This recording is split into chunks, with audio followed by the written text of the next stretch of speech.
नमस्कार मित्रों। अभी हाल ही में अमेरिकी प्रेसिडेंट ट्रंप और यूक्रेन के राष्ट्राध्यक्ष की मीटिंग हुई जेलेंस्की की। और दोनों की मीटिंग जो हुई वो किसी बिग बॉस के अखाड़े से कम नहीं थी। इतनी तू मैं और आरोप प्रत्यारोप का दौर चला। शायद ही आज तक किसी राष्ट्राध्यक्षों की मीटिंग में इस तरीके का जो देखा गया हो। पत्रकारों के सामने ट्रंप यूक्रेन के राष्ट्रपति को कहते रहे कि आप तुरंत सीज फायर कीजिए और बिना शर्त के कीजिए। लेकिन यूक्रेन के राष्ट्रपति उस पर वाद विवाद करते रहे और उन्होंने कहा कि हम इसके लिए तैयार हैं, बाकी सारी चीज़ें हैं, लेकिन वो भी अपनी बात रखते रहे और उस पर ट्रंप भड़क गए और तू मैं काफ़ी देर तक होती रही। और ट्रंप ने उनको कहा कि आप इस कंडीशन में नहीं है आपकी कोई शर्त रख सके। लेकिन जेलेंस्की बिल्कुल झुके नहीं और दोनों में वाद विवाद बढ़ता चला गया और वाद विवाद यहाँ तक बढ़ गया कि ट्रंप ने जिस तरीके से उनका स्वागत किया था उसी तरीके से उनको विदा भी कर दिया और बिना खाना खिलाए, खाना भी नहीं खाने दिया। भैया बोले जाओ आप अपना अपने देश में जाओ, वहीं चाय पानी पियो, यहाँ आपकी ज़रूरत नहीं है, और निकल लो तुरंत। अब जेलेंस्की अपमानित होकर निकाल दिए गए अमेरिका से।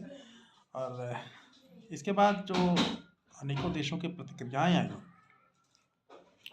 बहुत सारे देशों ने इस पर प्रतिक्रिया दी है। और इसमें Poland, Britain, France, Netherlands, Belgium, Ireland, Austria, Denmark, Romania, Canada, Finland, Sweden, Germany, Norway, Spain और न्यूजीलैंड, इन सभी देशों ने जेलेंस्की का साथ दिया है और जेलेंस्की के इस कदम की तारीफ की है जिस तरीके से वो ट्रंप के सामने डटे रहे और ट्रंप की आलोचना उन्होंने की। और उन्हें इन सभी ने कहा है कि हम सभी जेलेंस्की के बिल्कुल साथ हैं।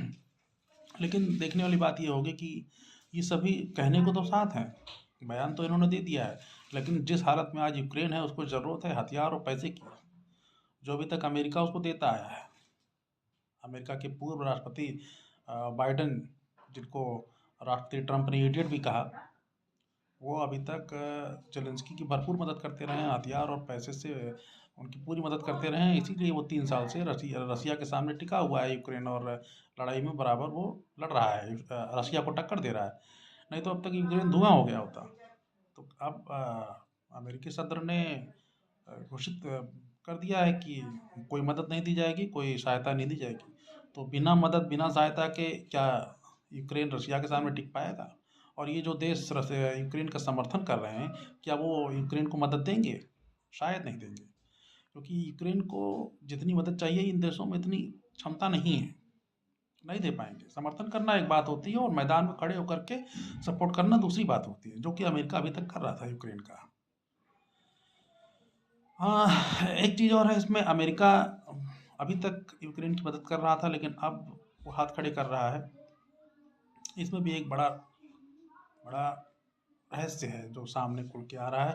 दरअसल अमेरिका आज की डेट में ये समझ चुका है, खासकर ट्रंप ये मान के चल रहे हैं कि अमेरिका के लिए आने वाले समय में जो सबसे बड़ा खतरा होगा वो रशिया नहीं होगा, न रसिया होगा और न ही भारत होगा, और ना ही कोई और अदर देश जो अमेरिका के लिए खतरा होगा। अमेरिका के लिए आने वाले समय में जो सबसे बड़ा खतरा है वो है चाइना। ये ट्रंप को समझ में आ रहा है, इसलिए वो अपना पैसा, अपने संसाधन, अपने लोगों को रसिया और यूक्रेन के युद्ध में बर्बाद नहीं करना चाहते। वहाँ से वो छुट्टी लेना चाहते हैं और सारे विवाद निपटा करके वो अपना सारा ध्यान केंद्रित करना चाहते हैं सिर्फ चाइना पर, क्योंकि चाइना का जो विस्तारवाद है उससे अमेरिका घबराया हुआ है। तो अमेरिका पूरा ध्यान केंद्रित करना चाहता है चाइना पर और चाइना को वो चाहता है रोकना। इसीलिए वो ये सारे विवाद, ये युद्ध वो चाहता है अमेरिका की ख़त्म। और इसी पर बहस हो गई यूक्रेन से अमेरिका की। रसिया ने भी इस पर प्रतिक्रिया दी है। रसिया ने अमेरिका के इस कदम की सराहना की है, ट्रंप की सराहना की है और यूक्रेन के राष्ट्रपति को बदतमीज कहा है कि इस तरीके से वाद विवाद नहीं करना चाहिए था।